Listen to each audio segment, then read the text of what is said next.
Nah, kalau teman-teman berpikir untuk pindah ke luar negeri apa, saya malah meragukan nasionalisme kalian.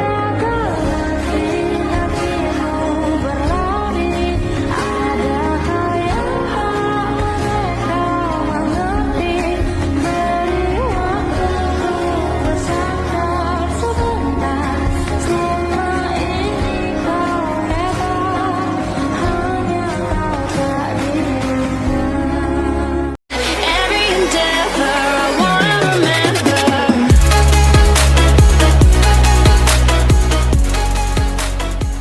Assalamualaikum warahmatullahi wabarakatuh. Apa kabar Sobat Beyond Education semuanya? Semoga kita dalam keadaan yang sehat walafiat. Pada kesempatan kali ini kita akan membahas sesuatu yang sedang viral lagi nih di negeri kita.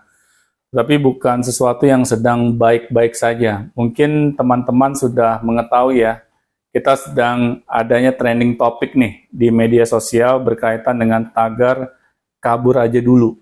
Nah, mungkin apa yang kita bahas ini bukan kita ingin menambah-nambahi ya masalah yang sudah ada, tetapi agar sebagai pengingat bagi orang-orang di luar sana yang dimana mereka diberikan kesempatan sebagai pemegang kebijakan, yaitu pemerintah. Oke, Pak Afi, apa yang ingin kita bahas, Pak? Ya, ini sekarang sebetulnya sih nggak sekarang banget ya, dari agak beberapa minggu kemarin lah ya. Itu udah ada tren yang namanya kabur aja dulu gitu. Itu rame awalnya tuh di Twitter, Pak, dari Twitter. Nah, fenomena ini dianggap sebagai bentuk kekecewaan masyarakat Indonesia terhadap kondisi ekonomi, sosial, dan keadaan di dalam negeri. Begitu yang saya baca di kompas.com. Nah, kemudian kondisi tersebut diduga karena adanya sejumlah kebijakan pemerintah belakangan ini yang dinilai tidak berpihak kepada masyarakat. Kecuali perbaikan gizi, makan gratis, nah itu nggak tahu juga deh. Apa itu juga nanti bisa diperdebatkan lagi kan? Apakah itu dianggap berpihak pada masyarakat atau ada hal lainnya gitu. Jadi dirangkum dari beberapa pemberitaan di kompas.com, ada beberapa hal yang perlu diketahui. Misalnya dianggap sebagai bentuk keinginan masyarakat untuk meninggalkan Indonesia demi bekerja atau melanjutkan studi di luar negeri. Ya mungkin pertimbangannya karena di Indonesia udah susah lapangan pekerjaan, terus sekolah juga, terutama kampus gitu ya, itu juga mahal-mahal dan kualitasnya juga nggak jelas gitu kan. Kan negeri aja sekarang udah mahal, beda banget sama zaman saya dulu waktu kuliah negeri gitu ya. Nah ini udah itu Pak, jadi kayaknya orang udah merasa hopeless di Indonesia gitu. Kabur aja dah nih gitu. Iya. Kira-kira gitu. Ya ini Pak, jadi tagar kabur aja dulu ini sebenarnya secara nggak langsung pernah kita bahas Pak sebelumnya, yaitu orang Indonesia banyak yang berbondong-bondong ke luar negeri. Sebelum tagar kabur aja dulu ini jadi trending topik. Ya, tetapi ini menarik Pak, kenapa saya ingin bahas lagi? Saya melihat tagar kabur aja dulu ini yang saya bingung ya. Ada sebagian orang-orang di pemerintahan menganggap hal ini seperti kita tidak cinta tanah air, Pak. Kita dianggap nggak punya nasionalisme. Ini yang saya bingung, Pak. Sedangkan keadaan di negeri kita saja saat ini itu tidak sedang dalam keadaan baik-baik saja. Banyak kan orang-orang yang terkena PHK misalnya. Nah, setelah mereka terkena PHK, mereka kesulitan untuk mencari pekerjaan yang baru. Terus banyak anak-anak yang baru lulus dari universitas, mereka kebingungan untuk mendapatkan pekerjaan. Karena sudah lowongannya sedikit, Pak, tapi saingan mereka tuh seabrek-abrek. Nah, jadi nggak heran, Pak. Yang namanya manusia kan pasti pengen memiliki kehidupan yang lebih baik, yang lebih layak. Tetapi kalau di negeri sendiri saja, Pak, pemerintah tidak bisa menyediakan kehidupan yang layak ini, ya jadi nggak heran, Pak. Kok banyak orang-orang itu ya mau pindah ke luar negeri. Tapi jangan dibilang nggak nasionalisme juga dong.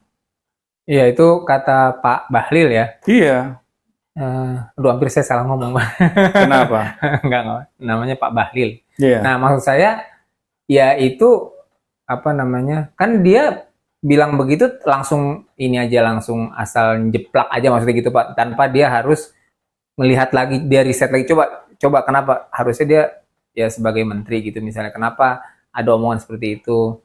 Terus, oh itu berarti kalian tidak nasionalis. Ya, harusnya mikir lu kenapa sampai ada tagar seperti itu kan? Iya. Penyebabnya apa gitu. Dan sebetulnya sih Pak, tanpa ada tagar kabur dulu aja, tanpa kekecewaan terhadap pemerintah aja, dari zaman dulu tuh sudah banyak orang-orang yang ke luar negeri, kan diaspora istilahnya ya. Jadi orang-orang Indonesia yang keluar negeri itu juga sudah banyak sebetulnya. Cuman mereka memang Nggak bikin tagar. iya, satu nggak bikin tagar, kedua memang mereka udah punya planning dalam hidup. Iya. Misalnya kayak, saya nggak mau sekolahin anak di luar negeri, saya lebih setuju kuliah misalnya di luar negeri. Saya dibanding mengkuliahkan anak di dalam negeri, mendingan di luar negeri karena mungkin di luar negeri peringkat kampusnya itu di dunia lebih baik misalnya gitu kan. Yang bisa aja seperti itu. Jadi nggak ada urusan dengan kekecewaan sama pemerintah. Tapi sekarang makin diperparah lagi dengan kekecewaan terhadap pemerintah. Gitu. Seperti itu sih Pak kalau saya melihatnya. Iya Pak, jadi gini, pemerintah nggak bisa ngurus rakyatnya, tetapi mereka ingin kesannya ikut campur Pak, urusan rakyatnya. Jadi nggak heran Pak, yang saya lihat rakyat tuh makin kesini makin muak.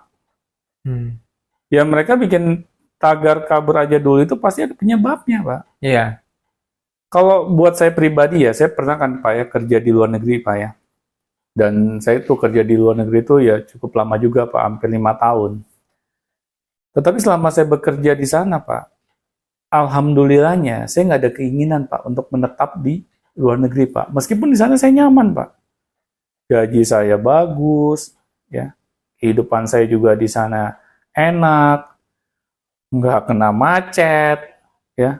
Terus istilahnya nggak kepanasan, fasilitas kesehatan juga mumpuni, mau makan nggak susah.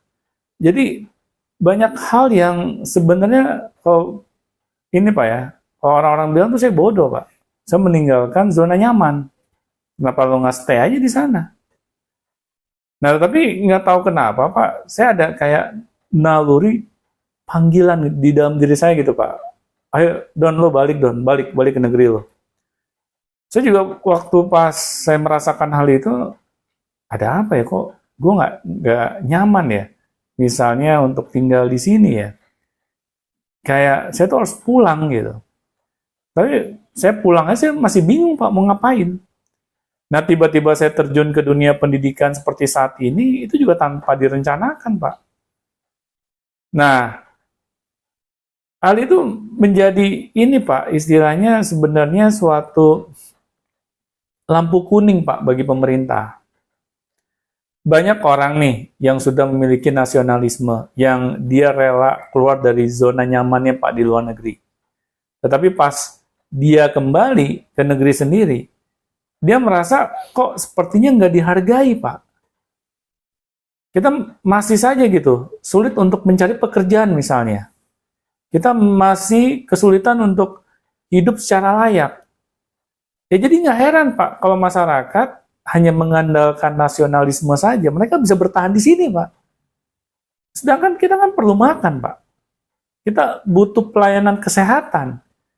Kita masih memiliki lagi banyak kebutuhan yang lain gitu, yang mungkin pemerintah saat ini nggak bisa memenuhinya.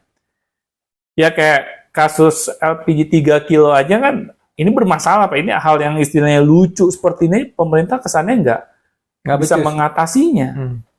Ya apalagi masalah yang lain Pak, yang lebih besar. Nah ini Pak, kalau saya, Pak yang tadi Pak Afi bilang ya, masa sih seorang menteri Pak asal mengeluarkan statement tanpa dipikirkan secara dalam. Akhirnya kan ini kayak sebagai penghinaan Pak bagi rakyat.